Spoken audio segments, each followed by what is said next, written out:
আবার রবিবার দিন আমার যেহেতু কথা বুঝছেন, তাই যেভাবে আমার যা করল, এরপরে টাকার সাথে করে নিয়ে যাবো।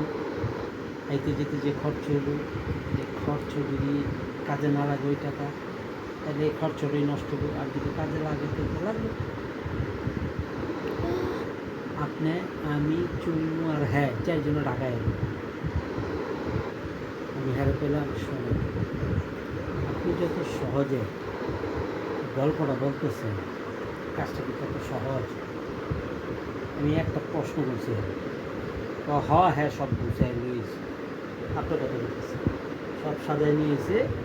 এখন আমার কাছে মনে হইতেছে যে আর তেমন কোনো জায়গা আছে বলে আমার কাছে মনে হয়। আমি তো সেটা আপনি বলতে পারবেন, আমার লগে তার তেমন কোনো কথাবার্তা হয় না। যা হয় আপনি, আপনার থেকে আমি যা শুনি আমি তাই ধারণ করি।